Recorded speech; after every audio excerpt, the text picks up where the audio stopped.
ആ, ഇനി പ്രതികൂട്ടി കയറാം. വിസ്തരിക്കാം. വക്കീലിനോ ജഡ്ജിക്കോ ആർക്ക് വേണം വിസ്തരിക്കാം. ഏട്ടൻ എന്താ പരിഹസിക്കാണോ? ഞങ്ങളോട് ആലോചിക്കാതെ ഏട്ടൻ ചെയ്യണമൊന്നും ശരിയല്ല. ഞാൻ എന്ത് ചെയ്തു? എല്ലാവരോടും ആലോചിച്ച് തന്നെ അവളുടെ കല്യാണം തീരുമാനിച്ചത്. ഒടുവിൽ നീ എന്ത് ചെയ്തു? എന്നെ വഞ്ചിച്ചു. ഇനിയും ഞാൻ ചെയ്യുന്നോ നിന്നോട് ആലോചിക്കണോ? ആഹാരം ബാധ്യതപ്പെടുത്തി പണം വാങ്ങിയില്ലേ? അതെന്നോട് ആലോചിച്ചോ? എല്ലാവരോടും കൂടെ ഉള്ള വഞ്ചനയാണ്. നിങ്ങളൊന്നും പറയണ്ട, ഞാൻ പറയാം. എല്ലാവർക്കും ഭാഗം പിരിയണമെന്നുണ്ട്, അത് നടത്തി കൊടുക്കണം. ഇനി ആഹാരം ബാധ്യതപ്പെടുത്തിയിട്ടുണ്ടെങ്കിൽ അത് നീ ഏൽക്കുകയും വേണം. അമ്മ എന്ത് പറയണു? ഭാഗം നടക്കട്ടെ. എല്ലാരും തല്ലിപ്പിരിയണേലും നല്ലത് അതന്നെയാ. നടക്കട്ടെ. വല്യമ്മാവ തന്നെ ഒന്ന് നടത്തി കൊടുക്കുക. എനിക്കിത് കാണാൻ വയ്യ. നടക്കട്ടെ. പിന്നെ നിങ്ങൾ ആരെയും ഞാൻ ബാധ്യതപ്പെടുത്തിയിട്ടില്ല. ഈ സ്വത്തിൽ എനിക്കും എന്റെ മക്കൾക്കുള്ള അവകാശം സുധയെ കിട്ടാൻ പോകുന്ന രാധാകൃഷ്ണൻ എഴുതി കൊടുത്തു. അല്ലാതെ നിങ്ങളാരെയും ഞാൻ വഞ്ചിച്ചിട്ടില്ല. അത് പറയുമ്പോ ഇവരെന്നോട് പറഞ്ഞ കാര്യങ്ങൾ കൂടി പറയേണ്ടി വരും. 10-20 കൊല്ലായിട്ട് ഈ സ്വത്ത് മുഴുവൻ നീ തന്നെയല്ലേ നോക്കി നടത്തണേ? അതിന് ആദായം നീ തന്നെയല്ലേ പറ്റണേ? ഒരു കണക്കും ഇതുവരെ ആരും ചോദിച്ചിട്ടില്ലല്ലോ. ആ കണക്ക് എങ്ങനെ വക കൊള്ളിക്കും? ഇവൻ സ്വന്തം കാര്യം നോക്കാനല്ലല്ലോ, കുടുംബം നോക്കിയില്ലേ? എല്ലാരും വളർത്തി ഒരു നിലയിൽ എത്തിച്ചില്ലേ? അതൊക്കെ പറയുമ്പോ പറയാന്നല്ലാതെ കൃത്യമായിട്ടൊരു കണക്കുമില്ലല്ലോ.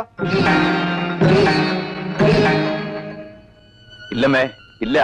എന്റെ ഒരു കണക്കില്ല. എന്റെ അധ്വാനത്തിന് കണക്കില്ല, എന്റെ ജീവിതത്തിന് കണക്കില്ല. എല്ലാം നിങ്ങളുടെ ഇഷ്ടം. പക്ഷേ എന്റെ മക്കളെ ഞാൻ തന്ന സ്നേഹത്തിന് കണക്കുണ്ട്. എന്റേലല്ല, ഈശ്വരന്റെ കയ്യില്. ആ കണക്കറിയാൻ നിങ്ങളുടെ പഠിപ്പ് പോരാ. പോരാ.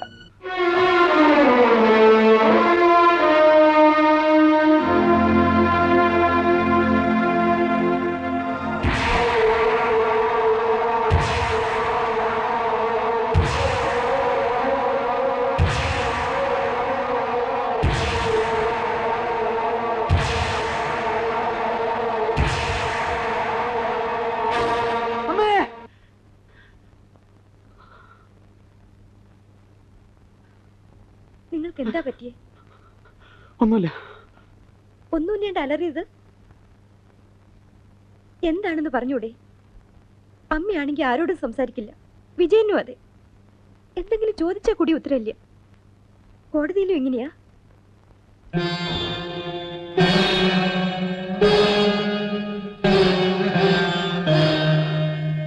എനിക്ക് സ്വസ്ഥതയില്ല. എന്റെ ഉള്ളിൽ നീറാണ്. ഉറക്കം പോലും കിട്ടണില്ല. തെറ്റാണ് ചെയ്തത് മുഴുവൻ. വെറും തെറ്റല്ല, ക്രിമിനൽ മിസ്റ്റേക്ക്. എന്റെ മകളോട് എനിക്ക് സഹതാപമേ ഉള്ളൂ. തെറ്റ് നിന്റെ മാത്രമാണ്. ഒരു പെൺകുട്ടിയെ നിലയ്ക്ക് നിർത്താൻ കഴിയാത്ത നീ എങ്ങനെ ഒരു കോംപ്ലിക്കേറ്റഡ് ആയ കേസ് നടത്തും? നിനക്ക് വലിയൊരു ഭാവി ഞാൻ പ്രതീക്ഷിച്ചിരുന്നു. പക്ഷേ എനിക്കിപ്പോ സംശയം. ഒരു കുടുംബത്തിലെ നീതിയും ന്യായവും നടത്താൻ കഴിയാത്ത നീ എങ്ങനെ കോടതിയിൽ മറ്റുള്ളവർക്ക് വേണ്ടി നീതി നടത്തും? വിജയൻ തന്നെ എന്റെ മകൾക്ക് വാങ്ങിക്കൊടുക്കുകയായിരുന്നില്ല, അവളെ തനിക്ക് വിവാഹം കഴിച്ചു തരികയായിരുന്നു.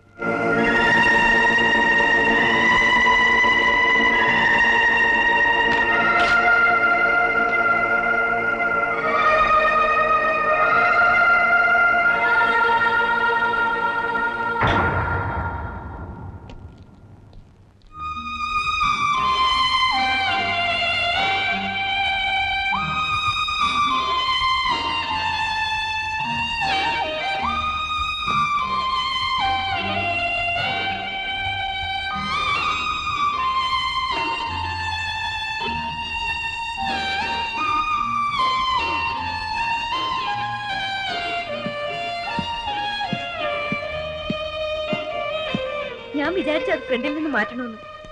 എന്തിനാ അത് ഇങ്ങോട്ട് കൊണ്ടുവന്നത്? ഒന്നും അല്ലെങ്കിൽ മച്ചിന്റെ മുകളിൽ കൊണ്ട് ഡംപി, അല്ലെങ്കിൽ ആർക്കെങ്കിലും കൊടുക്ക്. ഇതെനിക്ക് വേണം. എങ്കിൽ ഈ വൃത്തികെട്ട ക്ലോത്ത് മാറ്റി ആകെ ഒന്ന് ക്ലീൻ ചെയ്ത് പോളിഷ് ചെയ്യും. വേണ്ട, ഇതിങ്ങനെ തന്നെ ഇരിക്കണം. ഓ, ഈ ഏട്ടന്റെ ഓർമ്മയ്ക്ക്. ഓർമ്മയ്ക്കല്ല, അതിനെനിക്കിതിന്റെ ആവശ്യമില്ല. ഒരു ധൈര്യത്തിന്. ഞാൻ ഒറ്റയ്ക്കല്ല എന്ന ധൈര്യത്തിന്. ഓ, സെന്റിമെന്റ്സ് പാരമ്പര്യമായിട്ടുണ്ടല്ലോ ഈ ചീപ്പ് സെന്റിമെന്റ്സ്.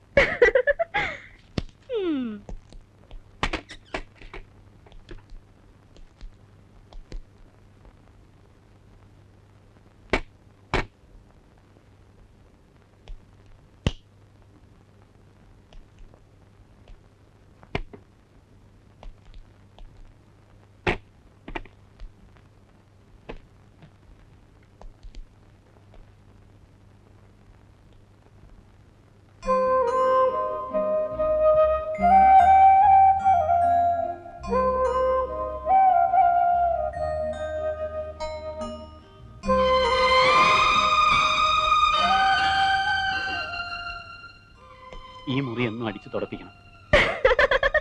എന്നാൽ ഒരു കാര്യം ചെയ്, എന്നും കുറച്ച് അരിയും പൂവിട്ട് പൂജിക്ക്. ചിരിക്കടി. You idiot.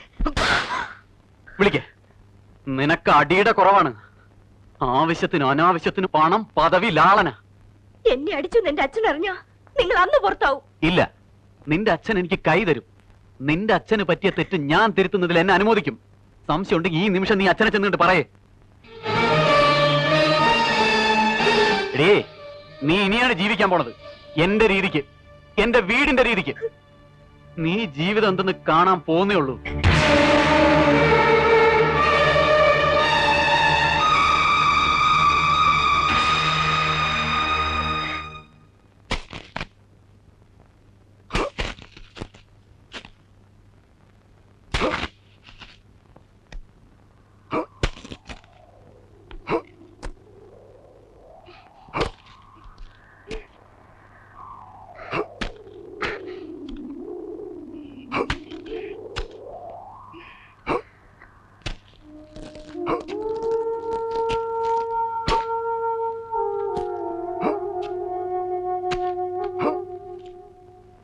വെള്ളം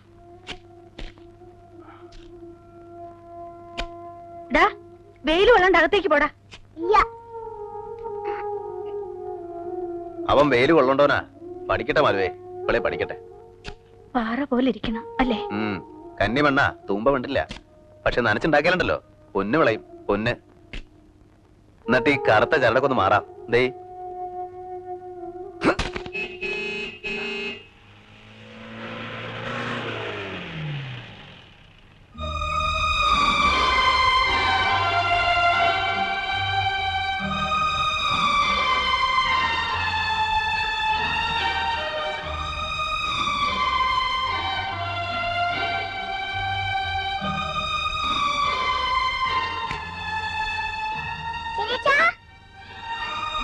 കൊണ്ടുണ്ണി.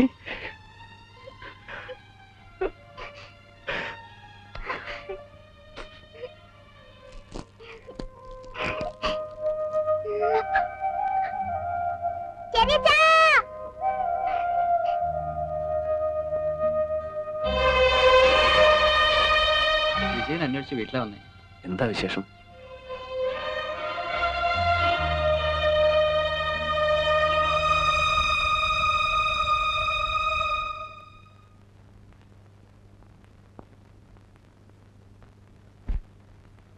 എന്നെ ശപിക്കരുത് ഏട്ടാ.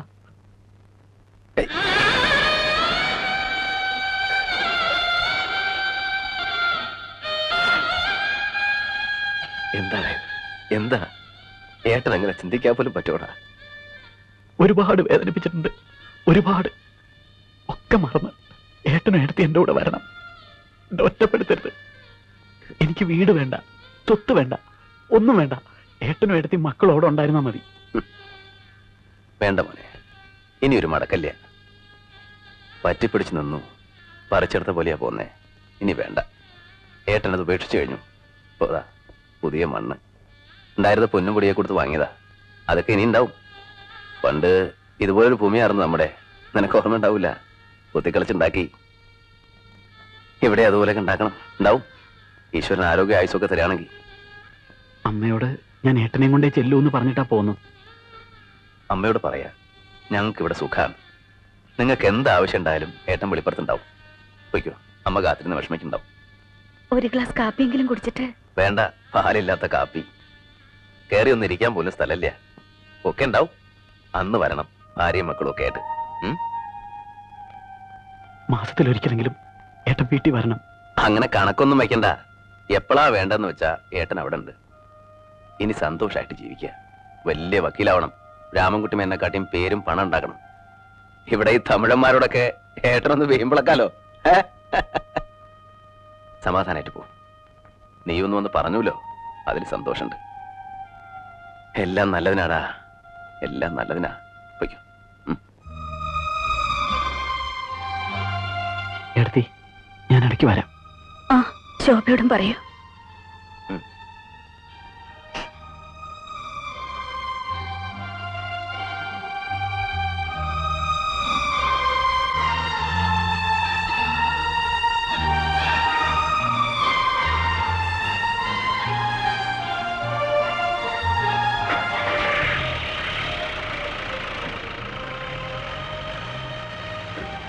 എല്ലാ വിഷമവും മാറി.